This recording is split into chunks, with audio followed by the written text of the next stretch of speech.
Ewan ko lang, no? Bakit sa every time na may mangyayari sa kanilang pamilya, administrasyon ang kanilang sinisisi.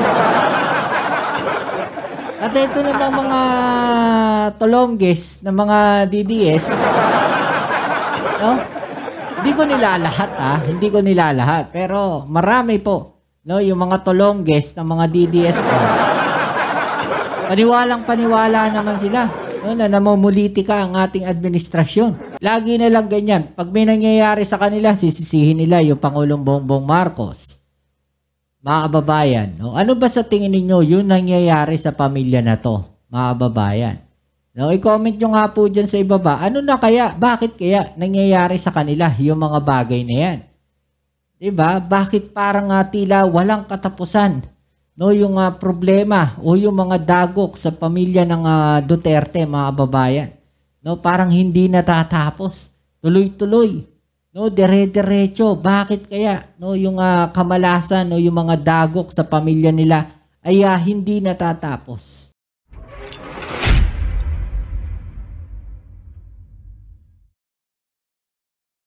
Ayo, what's up? Welcome back dito sa ating channel dito sa Bobs TV. Alright, so tayo nagbabalik muli mga kababayan, no? At ngayon ay pag-uusapan natin ang mga balitang ating nakalap, mga kababayan. No, ito nga pong napapansin natin ngayon, si VP Sara Duterte, mga kababayan, ay tila walang humpay, no, ang pagbanat sa ating Pangulong Bongbong Marcos at sa administrasyon, mga kababayan. Ewan ko, no, hindi ko maintindihan kung bakit mas lalong tumindi yung kanilang mga banat ngayon, no, lalo na papalapit na, no, yung halalan. Siguro mas matindi yung kanilang pamumulitika kaysa doon sa kanilang sinasabi o akusasyon na ang ating pamahalaan o ang administrasyon ang namumulitika. Parang mas baliktad naman ata ngayon, mga kababayan, no, yung nakikita nating senaryo. Dahil kung makikita natin, no, sabi nga ng mga kababayan natin, 'di ba? VP Sara, magtrabaho ka naman. No? Kasi lagi na lang siya nandiyan sa mga campaign rally, wala na siya ibang ginawa, no, kundi banatan yung administrasyon, magparinig sa administrasyon, 'di ba, mga kababayan? Samantalang yung ating Pangulong Bongbong Marcos, no, tuloy lang, no, yung kanyang pagtatrabaho. 'Di ba, bilang pangulo ng ating bansa, tuloy lang, no, yung kanyang mga ginagawa, mga kababayan. 'Di ba? Tuloy lang yung kanyang mga cabinet meeting, tuloy lang yung pag-attend niya do sa mga bagong proyekto ng ating gobyerno. Tuloy lang, no, kahit pa nangangampanya sila, mga kababayan, pero tuloy pa rin, no, yung kanyang pagtatrabaho. No, pero sabi nga ng mga kababayan natin, ang napapansin nila dito kay VP Sara, no, hindi raw nagtatrabaho. Ano sa palagay ninyo, mga kababayan, no? Wala, hindi ako nagsabi niyan. Yung mga kababayan natin yan, nababasa natin sa mga comment section yan. Ha? Oh. Wala lang akong nakikita nga talagang medyo maganda-gandang nagawa nito ni VP Sara Duterte. No, parang, ewan ko, may nakita ba kayong proyekto ng ating Vice President? Mga kababayan, pa-comment nga po dyan sa ibaba kung meron. Okay, so bago natin ito umpisahan, please don't forget to subscribe, like, share, at comment dyan sa comment section.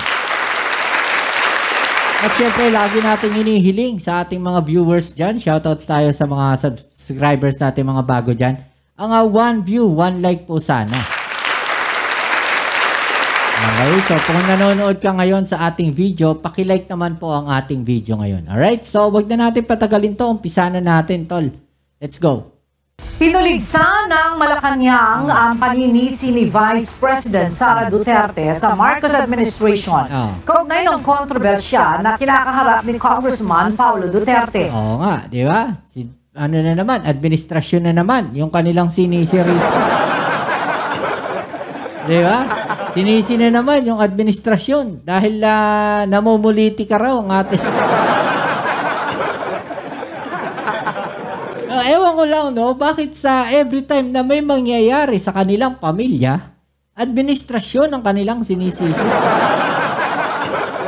At ito namang mga tolongges na mga DDS, No? Hindi ko nilalahat hindi ko nilalahat. Pero marami po, no, yung mga tolongges ng mga DDS ko. Paniwalang-paniwala naman sila, no, na namumulitika ang ating administrasyon. Sino ba naninisi? No? Sino ba naninisi? Tandaan ninyo, hindi ang Pangulong Bongbong Marcos ang unang bumanat. No? Sila ang unang bumanat. Pinabayaan lang sila ng Pangulong Bongbong Marcos. Diba? Sinasabi nila may presidenteng bangag daw. Sinasabi nila. Diba? Nagsalita ba ang Pangulong Bongbong Marcos natin doon? Tapos binanatan nila ng binanatan ng mga ng mga vloggers nila, ang ating First Lady Liza Marcos. Diba? Nung hindi nila mapasagot yung ating Pangulong Bongbong Marcos, yung First Lady naman ang binanatan. Diba? Wala namang ginagawa yung ating Pangulo sa kanila, pero banat sila ng banat. Sino ngayon ang namumulitika? Maaga pa lang, namumulitika na kayo Diba? Nasabihin ninyo, ang layo pa ng 2028. No, nung umpisa ng administrasyon na umupo, layo pa ng 2028 para mamulitika tayo. Pero yung palang mga taon na yon, bumibira na kayo. Sinasabi ninyo na meron nang nangangarap para sa 2028. Diba? Kayo, yung mga nauna, no, na bumanat sa administrasyon, hindi ang administrasyon, mga babayan. Tapos ngayon, sisisihin ninyo, no? Sisisihin ninyo yung administrasyon ni Pangulong Bongbong Marcos sa mga nangyayari sa inyo. Kasalanan nyo yan, no? Git ni Palace Press Officer Undersecretary Claire Castro, sagutin na lang ng kongresista ang reklamong inihain laban sa kanya. Tama, sagutin na lang, no? Yung kaso. Diba? Kesa naman magbato kayo na magbato. Kung hindi naman ninyo alam mo, tama lang naman, no? Na sinabi nila, antayin namin, no? Yung reklamo laban sa amin, yun na tsaka namin sasagutin. Diba? Hindi. Bumanat agad to si BP Sara no? Sinisi na naman yung administrasyon kaagad Every time na may mangyayari sa kanila, turo administrasyon kaagad. No? Kasalanan ng administrasyon yan. Diba? Hain laban sa kanya. Naharap sa physical injuries at grave threats complaint si Congressman Duterte matapos ireklamo ng isang businessman na taga Davao City na kumalat sa social media kamakailan. Paano ipapahid ng Vice Presidente ang ginawang ito ng kanyang kapatid sa Pangulo at sa administrasyon? Di ba? Nabanggit dito na ang pag-hire, pagkuha ng ibang mga kababaihan for their own satisfaction, ang sandaling kaligayahan, bakit ito ibibintang sa Pangulo? Diba? Tama naman Sila ang gumawa nun Diba? Kung hindi nila ginawa yung mga bagay na yon, mga kababayan, diba? Walang ganyang video. Diba? Kung hindi sila nambugbog ng tao, walang ganyang video. At the same time, no? Congressman ka Diba? O sabihin natin na maraming gumagawa niyan. Diba? Pero walang ganyan. No? Walang ganyang senaryo. Walang ganyang video, walang ganyang problema. Ewan ko bakit sa inyo may lumabas na ganyan. Diba? Kung hindi nila ginawa yan, mga kababayan, wala sanang problemang ganyan. No? Wala sanang issue na ganyan, mga kababayan. No? Kahit pasabihin natin, mga kababayan, na binayaran nila yung mga yon. Ang problema kasi, meron nagsampa ng reklamo. Diba? O bakit ninyo isisisi na naman yan sa administrasyon ni Pangulong Bongbong Marcos, hindi naman siya ang gumawa niyan. Napakalinaw. Diba? Yung kayo ang gumawa ng pagkakamali, kayo yung narereklamo, no? Ibang tao yung nagrereklamo sa inyo, yung ginawa ninyo ng ganyan. Pero ang sisisihin ninyo, yung Pangulong Bongbong Marcos, sisisihin ninyo yung administrasyon. Parang mali naman ata. Diba? Parang ang labo naman nata nun. Hindi ba dapat sagutin na lamang nila kung ano ang complaint? Diba? Tama naman, sagutin na lang nila yung complaint laban sa kanila sagutin nila yung reklamo laban sa kanila, di ba? Para mas maliwanagan yun sa taong bayan.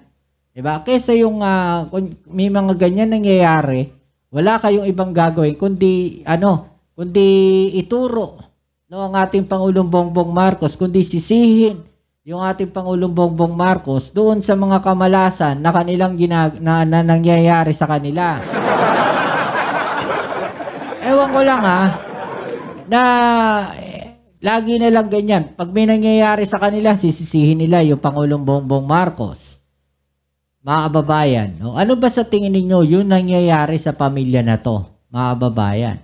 No, i-comment nyo nga po dyan sa ibaba. Ano na kaya? Bakit kaya nangyayari sa kanila yung mga bagay na yan? Diba? Bakit parang tila walang katapusan? No, yung problema o yung mga dagok sa pamilya ng Duterte, mga kababayan. No, parang hindi natatapos. Tuloy-tuloy. No, dire-diretso. Bakit kaya? No, yung kamalasan o yung mga dagok sa pamilya nila ay hindi natatapos. No? I-comment nyo po dyan sa ibaba yung mga opinion na natin yung pag-usapan. Alright? So yan, muli, maraming salamat sa lahat ng mga patuloy na kasuporta dito sa ating channel. Kita-kits tayo sa ating next video upload. Ito muli ang yung Kuya Mobs dito sa Mobs TV. Peace and hell.